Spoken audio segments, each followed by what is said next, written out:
صباح الخير، ازيكم يا جماعه؟ عاملين ايه؟ النهارده يوم الخميس الساعه 11 الصبح.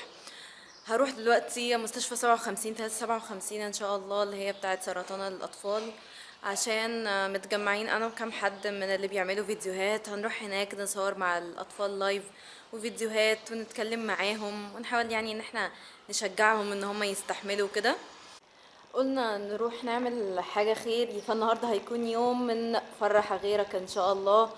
بدل ما احنا كل حاجة بنعملها لنفسنا، بنخرج وبنروح وبنيجي ومبسوطين، فقلنا نحاول نفرح غيرنا يوم كده، حاجة مختلفة. وصلت، لسه بقى هدخل اشوف الدنيا. سنة اوريكم اول مرة يا جماعة في حياتي اجي المستشفى، بشوفها بس في الاعلانات.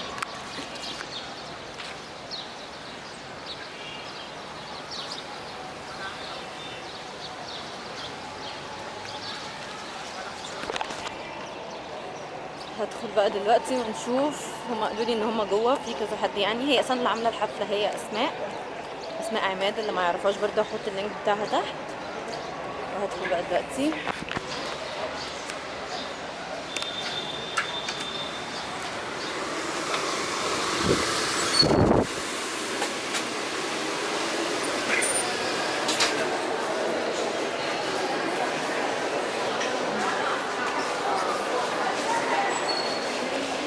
انا لسه قاعده لوحدي ولسه محدش جه والظهر اذن، فعايزه دلوقتي اصلي. بفكر بصراحه بقى افرش السجاده هنا، السجاده السحريه دي، والله بسميها السجاده السحريه. هو مفيش ناس كتير قوي هنا يعني، فبفكر ان انا افرش السجاده واصلي الظهر قبل بقى ما نبدا اليوم، وكمان عشان انا متوضيه. بصوا عشان تعرفوا القبله، انا منزله الابلكيشن ده بيقول لي القبله. انا مش عارفه هو باين ولا لا. باين، شايف؟ بيحط لك صوره الكعبه كده، يوم يقول لك القبله ازاي.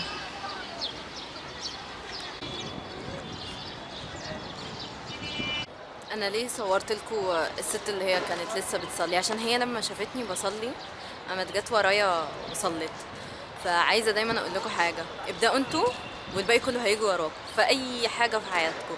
فكره جديده، خليكم انتوا اللي تعملوا الحاجه الاول والباقي كله هيجي وراكم بس. وانا لسه قاعده لوحدي، انا مش عارفه بجد هم هيجوا امتى، ويا ريتني جيت متاخر شويه.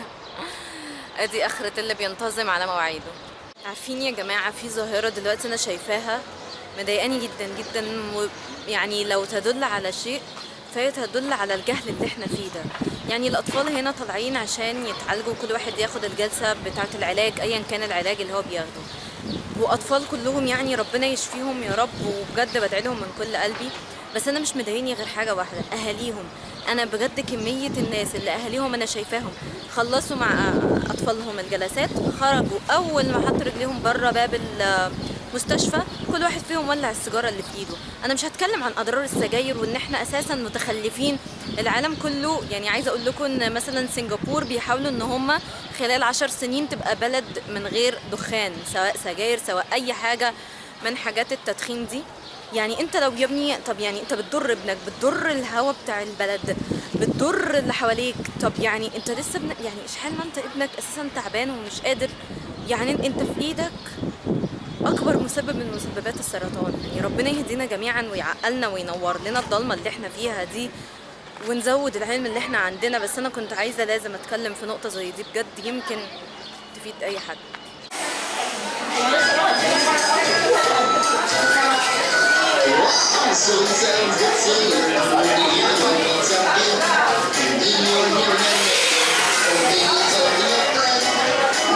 ترسم رسم؟ والله انا ما اعرف، لو قعدت 100 سنه ممكن نقول للناس بترسم ايه.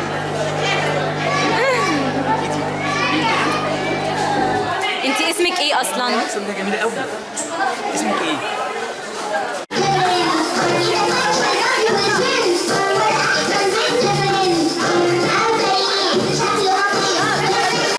شجاع مصر، حلو مصر. يا مصر عامله ايه؟ كويسه؟ انت مش عايزه تاكلي ليه طيب؟ ما بتحبيش ايه؟ ما بتحبيش الاكل؟ اكل المستشفى لا. ليه؟ كل سمي بالله وخلاص. بالظبط، سمي بالله اهو ده. بصي ده بياكل يا بنتي من على انا العربيات باكل اي وحاجات حاجه فظيعه. بس بسمي بالله. سمي بس وكل زي ما انت عايز. جماعه قولوا ايه رايكم النهارده؟ لا انا مبسوط خش يا احمد. يوم بسم الله ما شاء الله جميل. والله العظيم. اليوم جميل جميل جميل. من احسن الايام والله اللي انا حاسس ان مرهق. لا ده مرهق. ده اتأثر جدا بجد يا جماعه النهارده استفدنا من الشراء والرقص، يعني في ناس استفدنا منهم حاجه النهارده. بس اسمها كانت ثالثه ان انا اتعلم. ما خدناش لعب، كل الناس خدت اللي احنا. مندولين؟ وفي الاخر الشوكولاته عملت لك سرقتها ايه؟ منه الشوكولاته ساحت في جيبي. احنا خلصنا يا جماعه، وآية كانت لسه بتقولي قبل ما تيجي، كانت لسه شايفه اللي هو الفيديو بتاع البادي لانجوج بتاعي، وهي كمان قرت في الموضوع. انا قريت فيه كتير، انا حباه قوي. انا كان نفسي ادرس بقى علم الفراسه ده وابقى عالمه. لا هي رسامه، انت رسامه ما تنفعيش غير ما كده. هو انا بقعد ارسم ملامح، فبرضه بيقولك ان ملامح الوش بتدل على الشخصيات.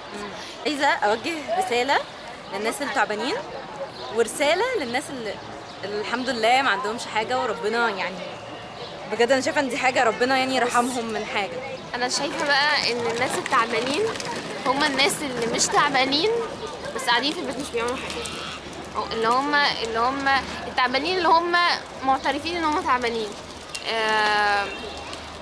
انت ممكن تكوني عندك نوع من انواع التعب وانت مش عارفاه. لو مامتك وباباكي قايلين لك حاجه ما تعمليهاش وانت سمعتي كلامهم وقلت لهم حاضر انا مش هعملها، ده معناه ان انت اللي عملتيهاش مش هم اللي منعوكي. لو انت عندك تعب معين وانت قلتي له حاضر انا هسمع كلامه وهقعد في البيت، ده معناه ان انت اللي سمعتي كلام التعب ده وقررتي تقعدي في البيت. لو انت سليمه خالص وتعبك بس في دماغك ان انت كسوله وقاعده في البيت ما بتعمليش حاجه وغيرك تعبان وبيشتغل، ده يبقى انت عندك نوع من انواع التعب. فكلنا عندنا نوع من انواع التعب، مفيش حد سليم. هي الفكره بس ان انت تعرف التعب ده وان انت تقول له لا والله يعني مع أقوى منك. احترامي ليك يعني مش هحط ايدي على خدي بس عايزه بقى انا اقول لكم حاجه تانية. انا بتكلم عن لو حد تعبان تعب جسدي، يعني ربنا يشفيك يا رب. وعايزه بقى اوجه للي مش تعبان، عشان الحمد لله احنا الاغلبيه الحمد لله ربنا يعني مدينا نعم احنا مش حاسين بيها وما بنقدرهاش وبنستهتر بيها بشكل يا جماعه غير طبيعي. والله العظيم انت لما بيجيلك شويه برد بتبقى مش قادر تتحرك من مكانك، بتبقى مش قادر تتحرك من مكانك. طب استغل بقى وانت سليم وبصحتك وفي شبابك، بدل ما لما تكبر تبقى فعلا مش قادر تعمل حاجه. يعني نصيحه ليكم، احمدوا ربنا على النعم اللي احنا فيها واحنا مش حاسين بكل النعم دي.